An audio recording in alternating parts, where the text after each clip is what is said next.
சினை ஆடுகளின் அறிகுறிகள் மற்றும் அது குட்டி போடும் வரை மேற்கொள்ள வேண்டிய பராமரிப்புகள். சினை ஆடுகளின் அறிகுறிகள், அதாவது ஆடுகள் சினைப்படுறதற்கான அறிகுறிகள் வந்து பார்த்தீங்கன்னா, அது எப்ப தெரியும் அப்படின்னு பார்த்தீங்கன்னா, ஒரு 2 மாசத்துக்கு முன்னே தெரியும். அதாவது ஆடுகள் கடைசி 2 மாசத்துக்கு முன்னாடி தெரியும். அப்படி இல்லன்னா ஒரு 1/2 மாசத்துக்கு முன்னாடி கடைசியா நம்ம கண்டுபிடிக்கலாம். ஓகேங்களா? குட்டி போடும் முன் கடைசி 2 வாரங்களுக்கு வெளியே அனுப்புவதை ஃபர்ஸ்ட்டு தவிர்க்கணும். அதாவது ஒரு ஆடு குட்டி போடுறது உங்களுக்கு தெரிஞ்சுச்சுன்னா, அந்த லாஸ்ட் வாரத்துல வந்து நீங்க வெளிய போறத தவிர்த்துடணும். ஏன் அப்டின்னா, இப்போ சப்போஸ் ஒரு ஆடுகள் இன்னொரு ஆடு முட்டிக்கிச்சு அப்டின்னா, கரு வந்து தெறிச்சிரும். ஸோ அந்த மாரி இருக்கும்போது பார்த்தீங்கன்னா, கரு கலையிறது ஏற்படலாம். குட்டிக்கு உள்ள இருக்கிற குட்டிக்கு ஏதாச்சும் பாதிப்பு ஏற்படும். ஸோ இந்த மாரி இஷ்யூலாம் இருக்கும். ஸோ அதனால வந்துட்டு மேக்ஸிமம் அவாய்ட் பண்ணிக்கிடுங்க. லாஸ்ட் 1 வீக் வந்து நீங்க வெளிய போறத அவாய்ட் பண்ணிடணும். மேய்ச்சல் முறையில இருக்கும்போது பார்த்தீங்கன்னா. ஓகேங்களா? பரண் மேல இருக்கும்போது செப்பரேட்டா அது நம்ம சொல்ல தேவையில்ல. தனித்தனியா தான் இருக்கும். அது ஒண்ணும் ப்ராப்ளம் இல்ல. மேய்ச்சல் முறையில் தரை வழியா இருக்கும்போது கொஞ்சம் சேஃபாவே இருந்துக்கணும் அப்படின்னு சொல்றாங்க.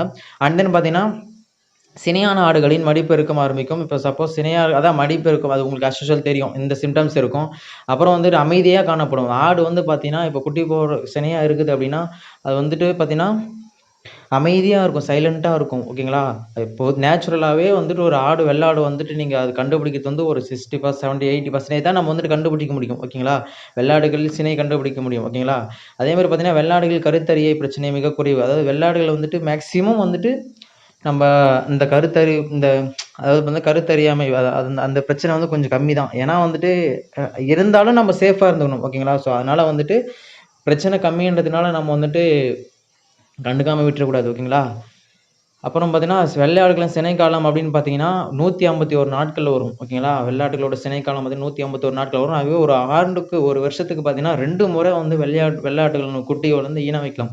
அதாவது இப்போ அ அதாவது அதாவது 6 மாசத்துக்கு ஒரு வாட்டி நீங்க வந்துட்டு இத சினைக்கு கொண்டு வரணும். ஓகேனா, பாலுக்கான இனங்கள வளர்க்கும்போது ஆண்டுக்கு ஒரு முறை இனம் வைப்பது வழக்கம். அதாவது சப்போஸ் இன்னொரு ஜாதிலாம் இருக்கும். அந்த ஜாதி ஆடுகள்லாம் வந்து பார்த்தீங்கன்னா, வருஷத்துக்கு இப்போ செம்மறி ஆடுலாம் பார்த்தீங்கன்னா, வருஷத்துக்கு வந்துட்டு ஒரு ஒரு இதுதான்.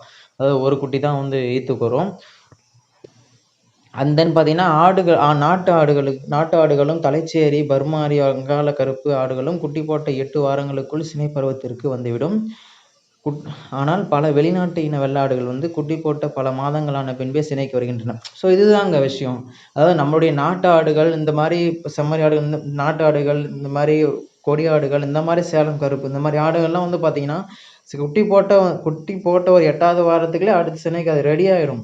ஆனா மத்த வந்து ஹைபிரிட்டான ரொம்ப இந்த தலைச்சேரி ஆடுகள், இந்த மாரி ஆடுகள்லாம் வந்துட்டு கொஞ்சம் கஷ்டம் தான். மற்ற ஆடுகள் எப்பயும் தரமற்ற ஆடுகள் வந்து பார்த்தீங்கன்னா, ஒரு 7 மாசத்துக்கு அப்புறம் தான் வந்துட்டு சினைக்கே வரும். அதனால வந்துட்டு நீங்க சினைக்கு வரலன்னு சொல்லிட்டு ரொம்ப பேரு இது பண்ணிட்டு இருக்காதீங்க. அது 7 மாசம் வெயிட் பண்ணுங்க. ஏன்னா, ஒரு சில ஆடுகள்லாம் 7 மாசத்துக்கு அப்புறம் தான் தரமற்ற ஆடு கொஞ்சம் வரும். அது வந்துட்டு அந்த ஆடுகள பொறுத்து. ஓகேங்களா?